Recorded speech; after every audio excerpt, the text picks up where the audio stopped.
Cette chronique est commanditée par le Centre d'affaires 3737, qui vous offre un environnement professionnel et met à votre disposition une réceptionniste, l'accès à un centre d'appel, une salle de conférence et plusieurs commodités. Le Centre d'affaires 3737, le partenaire de votre croissance. De retour sur les ondes de Montréal Pluriel. On salue les gens du Centre d'affaires 3737 qui nous aident à vous apporter cette émission-là. On a, sur les ondes de notre émission Montréal Pluriel, dans le cadre du segment d'affaires de Montréal Pluriel, nous avons notre deuxième invité et non le moindre, Monsieur Steve Razier, qui est avec nous de l'Institut Vision. Comment vas-tu, Steve? Ça va très bien, toi? Ça va. Écoute, je vais commencer par te demander de te décrire. La question est simple. Qui est Steve Razier? Steve Razier, c'est d'abord et avant tout un époux d'une magnifique femme, un père de deux beaux enfants, d'un de 7 ans et la plus jeune de 4 ans. Oui. C'est un pasteur, un homme de foi au sein de l'Assemblée PQL Action. C'est un homme qui aime Dieu. C'est un homme qui est un entrepreneur également dans le domaine de gestion et développement artistique. OK. Et quelqu'un d'ambition, quelqu'un qui rêve et qui croit qu'il a sa petite quelque chose à amener dans tous ses besoins pour la communauté. Une bonne chose. Justement, on discutait, puis je te disais que tu as désobéi à tes parents en devenant homme d'affaires. Le contexte, c'est justement les parents haïtiens. Habituellement, on aime beaucoup les professions libérales. Donc, si t'es pas, toi, tu dois être comptable, avocat, ingénieur ou médecin. Si t'es pas dans un de ces 4 professions-là, tu as désobéi, ce qui est ton cas. Tu parles au niveau pas des médias, mais des carrières artistiques. Oui. Qu'est-ce qui t'a amené vers ça? En fait, j'ai jamais eu l'ambition même d'être dans les affaires. J'ai jamais pensé être gérant d'artiste. Moi, j'ai été longtemps pour le groupe Aldo. J'étais acheteur au sein de la compagnie. J'avais une belle carrière. J'étais le plus jeune acheteur de la compagnie à l'époque. Mm-hmm. Et mes convictions spirituelles et ma vocation m'a amené à m'investir un peu plus dans ma foi. Et est venu Rachid Badouri, qui était un ami d'enfance. On a grandi ensemble, nos parents étaient amis. Okay. Et que lui voulait prendre sa carrière avec un peu plus de sérieux et m'a demandé de gérer sa carrière. Mais à l'époque, vu ma vocation chrétienne et tout ce que j'avais jamais même imaginé pouvoir gérer sa carrière. Et quand c'est comme incompatible pour beaucoup. Là. Oui, tout à fait. Mm-hmm. Dans le cheminement que j'étais, je voyais pas nécessairement que c'était compatible. Oui. Et lorsque j'ai eu la conviction et par de précieux conseils, j'ai dit oui, mais là est venu l'affrontement avec les parents. Oh oui. Parce que mes parents, c'était pas trop qu'ils avaient un problème avec l'entrepreneurship, c'est plutôt un problème avec Rachid. Lui-même. Parce qu'il le connaissait, donc il dit tu vas jamais faire d'argent avec lui, Rachid arrête, il fait des blagues dans les parties de famille. Ça marche pas. Donc c'était là qui était mon plus grand défi. Ouais. Mais heureusement, j'ai obéi à Dieu, j'ai obéi à mes convictions et ça a porté fruit. Oui. Et je suis très béni maintenant de voir où ce que ça m'a amené. Non, Rachid mène une belle carrière. Justement, ça t'a amené à créer un institut. Bon, premièrement, tu as représenté dans ta carrière jusqu'à présent l'humoriste Eddie King, le boxeur Jean Pascal, le chanteur Gage, et tu as ouvert récemment, le 24 septembre 2013, un institut qui s'appelle l'Institut Vision, et c'est un des premiers instituts qui est spécialisé en gérance d'artistes. Oui. Pourquoi tu as décidé d'aller dans cette direction-là? En fait, c'était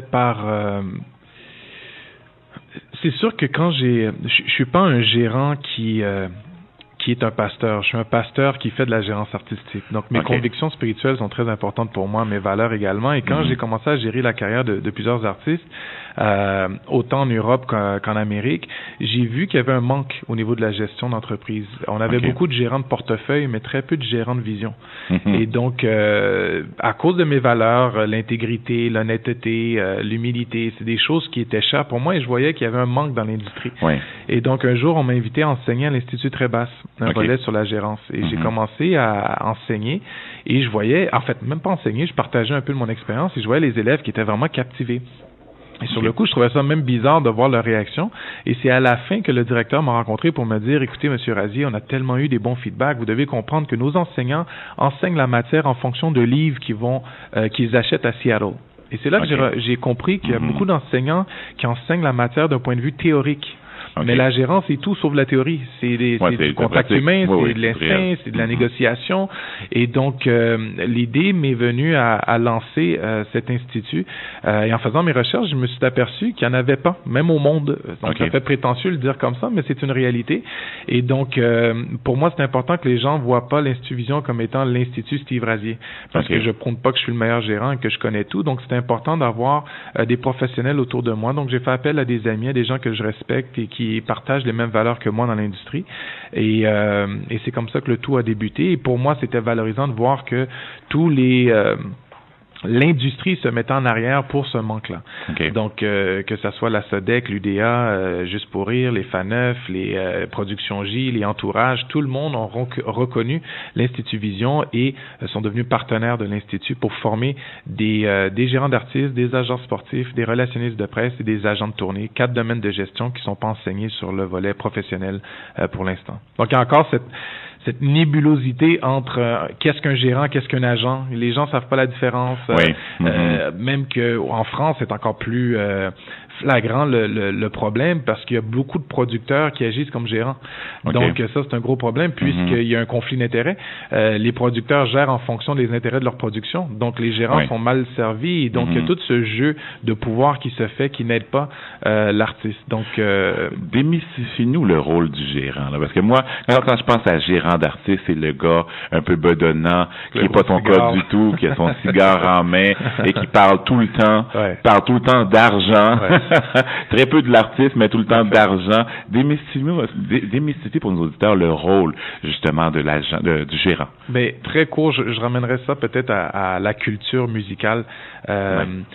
Fut un temps, c'était dans l'industrie musicale où ce que le producteur agissait comme gérant aussi. Donc, le producteur était le boss, cigare à la main, chaîne, et puis, bon, là, je veux que tu me fasses ça, tu mets cette robe-là, tu montes en avant, mets du rouge à lèvres, là, tu me fais ça, ma petite.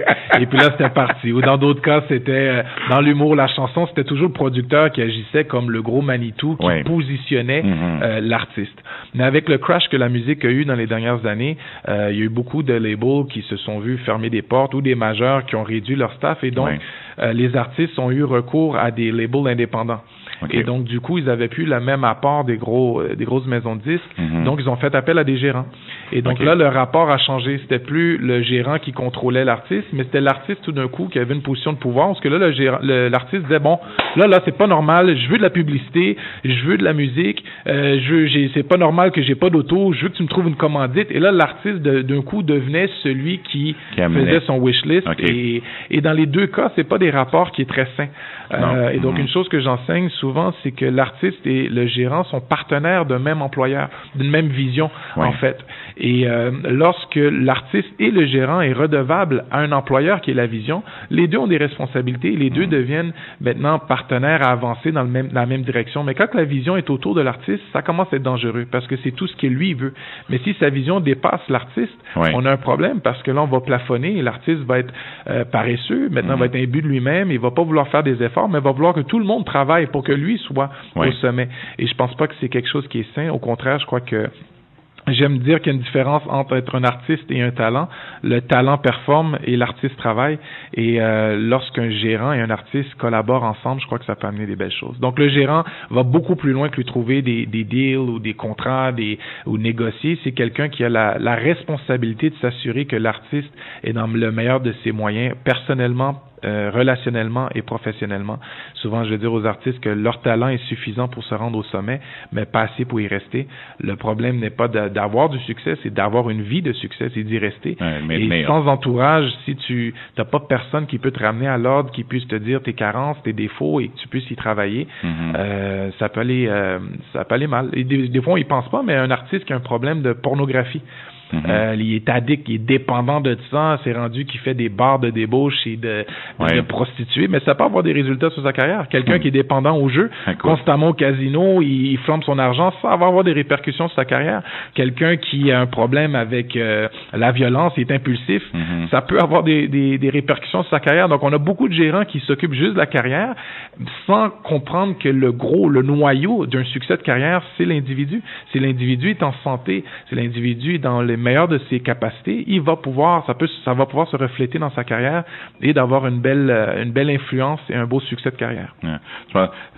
J'ai pu m'empêcher de penser que DSK aurait bien eu besoin d'un Steve Rasier. Il serait probablement président de la France en ce moment. Oui. On va faire une petite pause publicitaire, on revient sous peu. CKIN 106.3 FM. Ça commence! Meubles Brilo célèbre sa grande vente d'hiver. Des rabais mur à mur. Jusqu'à 65% sur tous les meubles dans vos 5 magasins Brilo. Économisez sur tous les styles de meubles pour tous vos pièces à 0% d'intérêt sur le financement. La grande vente d'hiver Brilo jusqu'à 65%. Faites vite, cette vente est pour un temps limité. Visitez brilo.ca. Vous êtes à la recherche d'un bureau, d'une réceptionniste, d'une salle de conférence? Le Centre d'affaires 3737 est l'endroit tout désigné pour vous. Le Centre d'affaires 3737 vous offre un environnement professionnel et l'accès à plusieurs services, dont une salle de conférence, un service de centre d'appel et plusieurs commodités. Le 3737, le partenaire de votre croissance. Appelez dès maintenant au 514-374-1200, le Centre d'affaires 3737, le partenaire de votre croissance. CKIN Skin FM 106.3, la première chaîne musique du monde à Montréal. Vous écoutez Montréal Pluriel.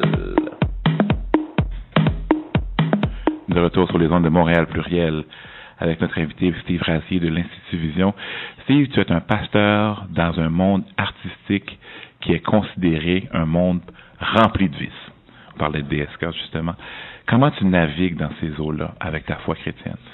Je navigue très bien. Je crois que c'est un peu le problème de la religion, et plus particulièrement les chrétiens. Malheureusement, la religion nous a appris à se cacher à l'Église. L'Église est devenue un refuge, mais la Bible nous dit que nous sommes la lumière du monde. On est le sel de la terre. Donc, on n'est pas appelé à se réunir, à être très spirituel dans les églises. On doit être très spirituel dans notre champ d'activité. Ouais. Et donc, je suis un peu à contre-courant. On le sait, l'industrie des arts et divertissements, c'est un milieu qui est souvent très orgueilleux, beaucoup de l'amour de l'argent, que ça soit le mensonge, l'hypocrisie. Donc, c'est toutes des choses qui naviguent dans ce milieu. Et donc, quand je viens avec des principes et des valeurs chrétiennes, c'est sûr que ça me fait remarquer plus que les autres. Et je crois que c'est un effet bénéfique. Les gens ont ce besoin-là. Plus particulièrement les artistes, c'est des gens qui, à cause du domaine dans lequel ils sont, souvent, ils souffrent beaucoup personnellement. Oui. Ils ont beaucoup de succès, tout le monde les connaît, mais eux, à cause qu'ils sont pas ce que les gens projettent qu'ils sont, ils vivent un écart entre leur réalité et qu'est-ce que les gens les perçoivent. Okay. Et donc, c'est des gens souvent qui ont un manque, ils ont un besoin de parler, un besoin de suivi. Et donc, ma foi et mon ministère m'amènent justement à bien naviguer, à avoir du succès. Il y a plusieurs personnes que vous voyez à la télé ou vous entendez à la radio qui m'appellent pour de la prière ou pour des conseils parce qu'ils retrouvent ce besoin-là qui peuvent être comblés, ce support-là ministériel que je peux leur amener. Donc, au contraire, ça me sert beaucoup. Ça me protège moi comme individu. Oui. Ça me protège moi et ma famille. Je peux avoir la paix, bien dormir le soir, tout en ayant beaucoup d'argent, beaucoup d'opportunités, mais sans jamais me perdre. Et surtout, c'est que je peux le donner à pas seulement les artistes, mais à plusieurs producteurs et professionnels dans le milieu qui souvent sont seuls. On vit dans une société maintenant où les gens ne s'intéressent pas trop à ta vie. Non, et donc, quand quelqu'un porte l'oreille et veut même t'aider, ça surprend. Et les gens s'attachent à ça. Et donc, dans mon cas, je navigue très bien et je dirais que c'est la source de mon succès. C'est tellement drôle parce que souvent, on dit aux gens, puis moi, je le fais souvent aussi, on dit aux gens comment ça va. On ne veut pas savoir vraiment comment ça va. On veut juste entendre ça va bien. Puis c'est par protocole. C'est par protocole, c'est une formule de politesse. Quand la personne ose dire ça va mal, c'est bon, je suis pogné à écouter qu'est-ce qu'il y a à me dire. C'est vrai. Et c'est triste. Ça ne devrait pas être comme ça. Non, définitivement. Ouais. Le futur, Steve. Parle-nous de comment tu entrevois le futur.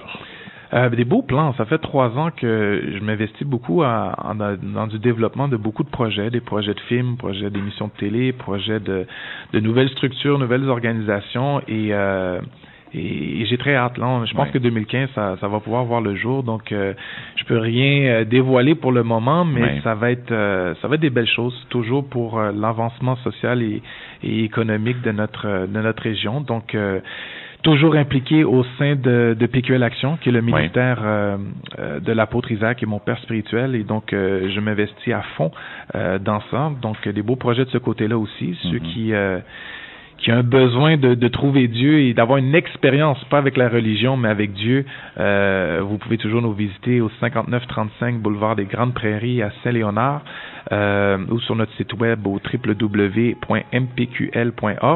Et sinon, l'année, ça va être une année de réalisation, une année de belles choses. Bien dit. Oui. Et l'Institut Vision, où on peut vous rejoindre? Un numéro de téléphone, un site web, une adresse? Oui, en fait, vous pouvez visiter notre site web www.institutvision.ca ou encore notre page Facebook, Facebook Institut Vision. Tous les renseignements y sont avec nos horaires. On commence, en fait, la beauté de l'Institut Vision, c'est qu'on a fini notre première cohorte et 100% de nos étudiants sont sur le marché du travail. Wow. Donc, après 1 an de formation, maintenant ils travaillent déjà, salaire annuel et ont beaucoup de succès. Donc, je suis très fier et très heureux de ça. Écoute. Et ça va se poursuivre. La prochaine cohorte débute en septembre 2015. Et pour une formation intense d'un an. Je tiens à rappeler que la caractéristique de l'Institut Vision, c'est que c'est pas enseigné par des professeurs, mais par des professionnels. Okay. Et donc, qui ont du vécu, là. Qui ont du vécu, et pas des vécus. C'est pas quelqu'un qui a dit j'ai un jour géré Elvis Presley ou un jour il y a des gens du moment qui sont actuels, qui ont du succès. On invite des intervenants aussi à venir voir les étudiants. On invite des étudiants à venir sur le milieu pour voir comment que le gérant d'artiste se comporte dans le milieu. Et ils ont un stage garanti dans les plus grandes agences du Québec. Donc, c'est vraiment une belle formation et les résultats y sont. Tous nos étudiants sont déjà sur le marché du travail. Alors, auditeurs qui veulent faire une carrière artistique, qui veulent être dans le milieu de la gestion, justement, artistique et sportive, appelez Steve. Allez sur sa page Facebook, la page Facebook de l'Institut Vision. Allez sur le site web www.institutvision.ca. Allez voir ce qu'ils font. C'est quelque chose de beau, mes amis. Steve, merci beaucoup de t'apprendre à l'émission aujourd'hui. Et c'est ton émission, tu reviens n'importe quand. Je veux savoir les projets futurs quand ils seront prêts. J'aimerais que tu me donnes la primeur, tu viens les annoncer à Montréal Pluriel. Certainement, j'essaierai de revenir avec Rachid Badouri sans faute de son retour de la France. Oui, ça. Bon, c'est parfait. Là, tu l'as dit en nom, tu es obligé de le faire. J'ai fait exprès pour le dire, justement. Merci beaucoup, Steve. Merci à vous. Une petite pause musicale et on vous revient dans le cadre de la semaine de la persévérance scolaire avec Monsieur Édouard Stacco, président du Fonds 1804 pour la persévérance scolaire.